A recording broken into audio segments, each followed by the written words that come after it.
사랑하는 성도 여러분 안녕하세요. 반갑습니다. 우리 오늘 하나님께서 저와 여러분들에게 들려주실 말씀은 갈라디아서 2장 1절에서 10절까지 말씀이 되겠습니다. 갈라디아서 2장 1절에서 10절까지 말씀. 오늘 말씀의 제목은 유대인을 넘어 이방인을 향한 복음이라는 제목으로 같이 은혜를 나누도록 하겠습니다. 우리 제목 다 같이 읽겠습니다. 시작. 유대인을 넘어 이방인을 향한 복음. 이 제목으로 같이 은혜를 나누기를 원합니다. 여러분, 제가 지난주부터 갈라디아서를 이제 강의하기 시작을 했고, 지난 1절에는 다른 복음은 없나니 사도 바울이 예수 그리스도의 십자가의 복음을 전해서 이신득이 예수를 믿고 구원을 얻는다. 행위로서의 구원이 아니라 율법으로서의 구원이 아니라 오직 예수 그리스도께서 저와 여러분들 위해서 십자가에 달려 돌아가신 말미암아 우리의 죄가 용서함을 받았고 영원한 생명을 선물로 받았으니 하나님의 자녀가 되는 복을 누린 줄 믿습니다. 이 복음의 핵심을 이제 증거했고, 이 복음의 핵심을 들어서 믿는 자들이 이제 사도 바울이 갈라디아 지방에서 세웠던 여러 교회 성도들에게 선포하였고, 그 성도들은 잘 믿었습니다. 그런데 유대인들의 전통에 의해서, 율법주의자들에 의해서 이 예수 그리스도의 생명의 복음에 왜곡된 다른 복음을 이렇게 미혹하게 하고, 그리고 행위를 해야 되고, 그리고 율법으로 의롭다 칭함을 얻을 수 있는, 의롭게 되는 이런 것들을 이제 전파함으로 말미암아서 사람들이, 형제자매들이 그 유혹에 빠져서 다른 복음을 쫓아간 사실들, 이런 것들을 이제 듣게 되었고, 그래서 사도 바울은 그들에게 강력한 메시지로 다른 복음은 없나니, 내가 너희들에게 전한 복음은 다른 복음은 없나니 이 복음을 사수해야 된다, 이 복음을 지켜야 된다, 이 복음 뺏기는 없다고 강조한 내용이 지난 1장이었어요. 그러면은 이 편지를 받은 이 갈라디아에 있는 이 성도들이, 여러 교회 성도들이, 그러면 이 사도 바울이 증거한 이 생명의 복음을 잘 지키고 다 돌아와서 다른 복음 쫓아가지 않았느냐? 안 그래요. 그런 사람도 있었지만 또 많은 사람들은 여전히 미혹에 빠지고 유혹에 빠져서 다른 복음을 쫓아가며 유대인의 전통을 따르며 율법주의자들에게 속아서 행위로서, 이렇게 어떻게든지 행위로서 구원을 얻는다는 이쪽의 복음을 쫓아가는 자들이 많았기 때문에 사도 바울은 계속해서 2장을 쓰게 되고 3장을 쓰게 되고 4장, 5장, 6장까지 편지를 쓰게 되는 줄 믿습니다. 그 가운데 이 2장은 또 이런 부분을 이제 좀 더 변론하면서 강조를 하게 되는데, 여러분, 이제 2장에서 나타난 사도 바울의 호소를 우리가 생각하면서 조금은 더 깊이 우리 율법주의, 그리고 또 사도 바울이 증거하려고 하는 목적, 그리고 유대인들과 이방인에 관한 것들, 이런 것들을 우리가 조금 생각하면서 또 나가도록 하겠습니다. 오늘은 제가 또 할례에 대해서도 여러분에게 좀 말씀을 같이 나누기를 원합니다. 우리 2장 1절에 있는 말씀 보겠습니다. 14년 후에 내가 바나바와 함께 디도를 데리고 다시 예루살렘에 올라갔더니, 이거는 올라간 이유가 있어요. 예루살렘에 왜 올라가냐면 예루살렘에 총회가 생겼습니다. 이때 예루살렘의 회의가 첫 번째 일어났는데, 이게 예루살렘 공의회라고 그래요. 첫 번째 회의예요. 이 첫 번째 회의에는 누가 있냐면은 유대인들의 종교적인 지도자, 그 종교적인 지도자 중에서 유력한 자라고 할 수 있는 자가 누구냐면 예수님의 수제자로 따라다녔던 베드로하고 야고보하고 요한이 있어요. 그래서 이들은 이 유대인들을 향해서 복음을 많이 증거했던 자들이고, 또 유대인들이 주로 그 무대에 있습니다. 그런데 이 유대인들의 유력한 자와 더불어서 유대인들이 그 믿음 신앙을 하지만은 이들에게는 대부분은 잘 믿었어요. 베드로와 야고보와 요한은 잘 믿었어요. 그러나 그 중에 어떤 자들이냐면 율법주의자들. 여러분, 주의라는 말을 항상 제가 강조를 하는데, 율법주의라고 하는 그 주의는 안 좋은 거예요. 모든 것이 주의가 되면 안 돼요. 주의는 그 본질을 왜곡하고 다른 기득권에 거기에 자기의 모든 것을 목숨을 바쳐서 지키려고 하는 그런 기득권 세력을 그걸 주의라고 그러는 거예요. 율법이라고 하는 것은 우리에게 좋은 거죠. 율법은 우리에게 거울이죠. 살인하지 말라, 거짓말하지 말라, 또 부모를 공경하라. 이런 율법은 저와 여러분들에게 좋은 겁니다. 하나님을 공경하라, 안식을 지키라. 이거는 거울이지 않습니까? 그런데 이 거울처럼 다가온 율법이 율법으로 인해서 구원함을 얻을 수 있다. 율법을 지킴으로 인해서 행위를 잘 해서 선한 일을 하고 착한 일을 하면서 우리가 구원함을 이룰 수 있다. 이건 복음이 아니죠. 왜? 율법으로는 성경에 있는 내용에 있는 이야기로, 성경에 있는 말씀의 핵심으로 따졌을 때 제가 다음 주에 3장을 통해서도 여러분하고 감주하면서 얘기할 수 있지만은 율법으로서는 의롭게 될 육체가 하나도 없나니. 내가 우리 예수 믿었고 우리가 구원받았음에도 불구하고 저와 여러분들이 죄 문제는 죽을 때까지 싸우잖아요. 죄를 안 짓고 사는 사람은 한 명도 없잖아요. 그러니까 육체로는 율법으로는 의롭게 될 육체가 하나도 없는 거예요. 그래서 예수님이 십자가에 죽으신 거예요. 만약에 율법에 그걸 지킴으로써 구원함을 얻는다 그러면 예수님이 십자가에 죽을 이유가 없죠. 왜? 사람이 할 수 있는 거니까. 저와 여러분들이 노력을 하면 될 거 아닙니까? 예를 들어서 저기 산속에 들어서 바위에 앉아갖고 매일 기도만 하면은 행위로서 구원함을 얻을 수가 있다 그러면 예수님 십자가에 달려 돌아갈 이유가 없죠. 왜? 인간의 노력으로도 가능한 거니까. 그러나 불가능하죠. 가능할 수가 없죠. 그래서 예수님이 십자가에 달려 돌아가시고 말미암아 우리는 우리의 능력과 힘으로는 죄의 문제를 해결할 수 없고 죽음의 문제를 해결할 수 없고 용서함 받을 수 없는 이 죄 문제를 해결할 수 없지만은 예수님이 우리들의 죄와 허물을 다 십자가에서 담당한 줄 믿습니다. 이게 복음이에요. 그래서 이제 예루살렘 공에 올라간 것은 이러한 율법주의자들의 그 움직임과 이들의 주장을 이제 변론하기 위해서 이제 올라가서 회의에 참여하게 된 겁니다. 2절에도 보면은 계시를 따라 올라가 내가 이방 가운데서 전파하는 복음을 그들에게 제시하되 유력한 자들에게 사사를 한 것은 내가 다름질하는 것이나 다름질한 것이 헛되지 않게 하려 함이라. 사도 바울은 어떤 대상을 위해서 쓰임 받았습니까? 사도 바울은 복음을 증거하는데 이방인을 향해서 복음을 증거합니다. 그러니까 여러분 사도행전 1장 8절에 어떻게 됐어요? 오직 성령이 너에게 임하시면 너희가 권능을 받고 예루살렘과 유대와 사마리아 땅끝까지 이르러 내 증인이 되리라. 그러니까 처음에 하나님을 믿는 백성들에게 예수 그리스도를 증거하면서 복음을 증거하는 게 뭐예요? 그럼 믿는 자들이죠. 유대인들이죠. 하나님을 믿는 모태신앙 같은 자들에게 복음을 선포하는 것이죠. 그런데 사마리아 사람들은 어떻게 돼요? 저 사람들은 유대인들이 밥도 같이 안 먹었어요. 죄인 취급받았던 사람들.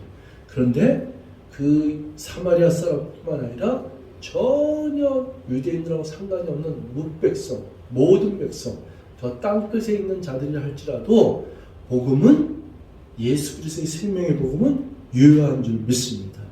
그들에게 증거했더니 그들이 믿고 회개하고 구원함을 얻고 세례를 받고 예수를 따르고 제자가 된 줄 믿습니다. 이것이 사도 바울이 각 지방을 갈라디아 지방서부터 고린도 지방서부터 지방을 달리면서 이방인들을 만나서 복음을 전하고 교회를 세운 그런 역사가 일어난 줄 믿습니다. 그렇기 때문에 사도 바울의 마음은 불타는 것 같은 거예요. 아니 도대체 이 사람들이 복음을 잘못 알고 있어도 또 율법을 잘못 알고도 정도가 지나치다. 그래서 사도 바울이 거기에 올라와서 이것은 아니다. 복음의 핵심은 이것이 아니다. 이렇게 외치는 거예요. 그러면서 이제 3절에 보면은 사도 바울이 누구를 데려가냐면은 그러나 나와 함께 있는 헬라인 디도까지도 억지로 할례를 받게 하지 아니하였으니. 여러분 디도가 누구냐면은 성령의 디도서를 쓰는 게 디도예요. 디도. 근데 디도가 목회자입니다. 예를 들어서 저쪽 교회를 세웠을 때 거기에 목회자가 필요하잖아요. 사도 바울이 이쪽으로 또 가서 교회를 세우고 복음을 증거하니까 사도 바울이 디도에게 그쪽 교회를 갖다가 목회로 담당시켰던 인물이 디도예요. 근데 디도는 누구입니까? 신분이 이방인이에요. 그러니까 이방인이었던 이 디도가 이제 말씀을 증거할 정도로 신실한 크리스찬이 됐는데 디도를 그 예루살렘 공회까지도 그리고 데리고 갔고 그 다음에 헬라인 디도인, 여기 헬라인이라는 말은 이방인 얘기하는 거예요. 여러분 로마서 1장 16절 제가 인용을 많이 하죠. 내가 복음을 증거하노니 이 복음은 모든 믿는 자에게 구원을 주신 하나님의 능력이 되립니다. 17절 이 복음에는 믿음에 이르게 하느니 복음에는 하나님의 의가 나타나서 믿음에서 믿음에 이르게 하나니 첫째는 유대인에게요 또한 헬라인에게요.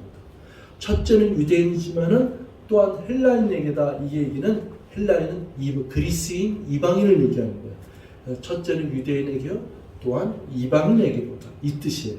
그래서 이방인 헬라인 디도를 예루살렘 공회에 데려가서 또 이 디도에게 할례를 받지 않게 한 이유가 있어요. 그건 뭐냐면은 할례를 받았다는 얘기는 뭐냐면 율법주의자들이 요구하는 게 뭐냐면 쟤들이 너희들이 하나님께서 구원을 얻으려면은 할례를 받아야 된다 이 얘기예요.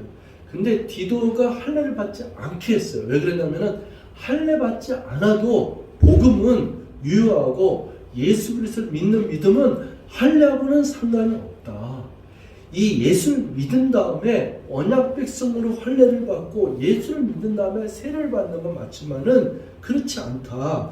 이렇게 얘기하면서 디도까지도 데려가면서 억지로 할례를 받게 하지 않았습니다. 자, 여러분 여기서 이제 할례에 대해서 얘기할게요. 할례가 뭐냐면은 할례는 창세기 17장 9절에서 14절에 잘 나타나요. 제일 먼저 할례가 언급된 게 뭐냐면 아브라함과 하나님과 맺은 언약이에요. 그 언약이 뭐냐면은 하나님이 그 아브라함에게 언약을 세우는 거예요. 너희는 내 백성이 되고 나는 너희 하나님이 되는데 너와 나하고 언약을 세우자. 그 언약이 뭐냐면 내가 너를 택했고 너를 내 백성으로 삼았으니 너희가 내 자녀가 되는 그 언약으로 모든 남자들은 8일 만에 그 포피를 자르고 할례를 갖다 받게 했습니다. 그것이 첫 번째 등장하는 할례에 대한 유야거든요. 할례는 뭐냐면은 이거예요. 언약 백성이고 할례는 뭐냐면은 모태 신앙의 얘기. 우리가 요즘에 우리 교회에서는 안 하는데 기독교나 가톨릭에서는 아이들 유아세례를 받게 하잖아요. 그건 뭐냐면은 애가 믿음이 있는 것도 아닌데 부모가 너는 크리스찬 집안에서 태어났어. 부모가 믿기 때문에 너는 유아세례를 받을 수 있어. 이런 것으로 유아세례를 받게 하잖아요. 사실은 유아세례를 받았다고 해서 구원받은 게 아니잖아요. 그러니까 마찬가지로 할례하고 세례하고는 다른 거예요. 그러나 여러분들이 알아듣기 쉽게 해서 내가 좀 예화를 드린 거예요. 그래서 이 할례를 받음으로써 구원받는 게 아니라 부모님이 예수를 믿었기 때문에 내가 부모님께서 태어났기 때문에 구원을 받은 게 아니라 부모가 그 크리스찬이고 하나님을 믿었기 때문에 8일 만에 그 포피를 자르면서 할례를 줬기 때문에 구원함을 받은 게 아니라 예수를 믿어야지만이 구원을 얻게 되는 줄 믿습니다. 아멘. 행위로서 구원받는 게 아니라 믿음으로써 의롭다 칭함을 얻게 되는 줄 믿습니다. 아멘. 그래서 여러분 참고로 말씀을 좀 돕기 위해서는 사도행전 15장에 보면은 예루살렘 공회에 대한 이야기가 나와요. 그 사도행전 15장 1절부터 39절까지 이 부분은 자세히 나오겠는데 15장 1절, 2절, 3절 잠깐만 보면은 오늘 설교의 내용 중에서 중요한 포인트가 다 들어있어요. 사도행전 15장 1절에 보면은 어떤 사람이 유대로부터 내려와서 형제를 가르치되 너희가 모세의 법대로 할례를 받지 아니하면 능히 구원을 받지 못하리라 하니 기록되어 있죠. 이 유대주의자들, 이 할례주의자들, 이 율법주의자들이라거든요. 이들이 얘기가 뭐예요? 너희가 모세의 법대로 할례를 받지 아니하면 능히 구원을 받지 못하리라. 네. 이거 말이 안 되죠. 할례 안 받으면 구원 못 받고, 네? 율법을 지키지 않으면 구원 못 받고 이런 얘기를 하는 거예요. 그래서 2절에 바울 및 바나바와 그들 사이에 적지 아니한 다툼과 변론이 일어난지라 형제들이 이 문제에 대해서 바울과 바나바 및 그 중에 몇 사람이 예루살렘에 있는 사도와 장로들에게 보내기로 작정합니다. 이게 바로 예루살렘 공회 얘기하는 거예요. 첫 번째 예루살렘에서 총회가 일어난 거예요. 그들이 교회의 전송을 받고 베니게와 사마리아 다니며 이방인들이 주께 돌아온 일을 말하여 형제들을 다 크게 기쁘게 하더라. 이게 바로 사도 바울이 이방인에게 복음을 증거했더니 그들은 할례 받은 적도 없어. 할례가 무엇인지 모르는데 그들에게 복음을 전했더니 다 하나님을 믿게 되었더라. 이것을 증거하는 거야. 그 증거 중에 증인을 한 사람이 누구예요? 디도예요. 디도는 이방인이었고 할례를 받지 않았지만은 예수를 믿어서 복음을 믿고 구원을 얻어서 이제는 복음을 증거하는 사도까지 되었다. 이걸 증인으로 나타낸 것이 이제 누구냐면은 디도예요. 그 디도를 데리고 와서 변론에 참가한 것입니다. 자, 이제 다시 갈라디아서 2장 4절을 보면은 이는 가만히 들어온 거짓 형제들 때문이나 그들이 가만히 들어온 것은 그리스도 안에서 우리가 가진 자유를 엿보고 우리를 종으로 삼고자 함이로되 그들에게 우리가 한시도 복종하지 아니하였으니 5절입니다. 이는 복음의 진리가 항상 너희 가운데 있게 하려 함이라. 여러분 4절 5절에 있는 말씀을 보면은 이 이단 세력이라든지 잘못된 복음을 다른 복음을 또 왜곡된 복음을 증거하고 전파하는 자들은 항상 뭐가 있냐면은 열등의식이 있거나 아니면은 뭔가 불완전하고 부족하기 때문에 엿보고 그리고 그것을 탐내고 그리고 기득권을 가장하고 그리고서는 가만히 형제들을 미혹하고 들어온다는 거예요. 그래서 이 4절에 보면 가만히 들어온 거짓 형제들 때문이라. 그들이 가만히 들어온 것을 엿보고 숨어서 엿본다는 거죠. 여러분 이단 세력들의 이단 종교나 이렇게 잘못된 사람들은 항상 어두워요. 그늘이 있어요. 그들은 이렇게 숨어서 이렇게 슬며시 들어가요. 여러분 그 신천지에 있는 사람들을 제가 몇 번이나 만났지만은 그들은 한 번도 당신의 지금 교회가 어디에 있으며 교회 이름이 무엇이며 당신이 지금 그 소속이 어디냐 이런 걸 물어보면은 아주 애매한다고. 다음에 만나면 제가 말씀드리겠습니다. 이렇게 지금은 말씀 못 드리겠습니다. 그럼 있냐고 있죠. 그럼 이름은 얘기하라. 아니요. 내가 또 이런 질문을 했어요. 당신이 믿는 그 종교의 단체 그 사람이 재림주니까 압니까? 그것만 얘기해 보십시오. 그래도 말을 갖다가 아니요 다음 주에 얘기하겠습니다. 그러니까 아주 은밀하고 가만히 아주 그냥 슬며시 엿보고 이런 것들을 보는데 이런 상태에서 그 목적이 뭐냐면은 우리가 가진 자유를 엿보고 우리가 가진 자유가 뭐예요? 죄와 사망에 벌써 자유함을 얻은 거 아니겠어요? 이 복음이라는 핵심은 이거예요. 복음은 기쁜 소식이에요. 복음은 꺼리낌이 없는 거예요. 복음이라고 하는 것은 담대한 거예요. 저와 여러분들이 복음을 갖고 있는 핵심은 크리스찬은 사실은 꺼리낌이 없는 거예요. 자유와 평강과 기쁨과 소망과 사랑이 넘쳐나는 줄 믿습니다. 평강과 은혜가 넘쳐나는 줄 믿습니다. 크리스찬은 얻을 이유가 없어요. 크리스찬은 담대하고 복음의 그 핵심 자체이기 때문에 사나 죽으나 주님의 것이고 우리가 아까 찬송도 그렇지만은 우리 죄짐 맡은 우리 구주 어찌 그리 좋은 친구인지 예수 그리스도가 나의 친구가 되고 예수 그리스도가 나의 목자가 되시고 예수 그리스도가 영원한 나의 동역자여 우리가 함께 걸어가는 선한 목자이시며 주님 우리와 함께 하시는 내게 염려 근심이 없고 우리가 항상 어디에 있든지 무엇을 하든지 평강 가운데 은혜 가운데 주님과 더불어 사는 줄 믿습니다. 이게 복음이에요. 이게 복음의 핵심이고 크리스찬의 본질적인 진짜 크리스찬의 핵심이에요. 자유함이 있다는 거죠.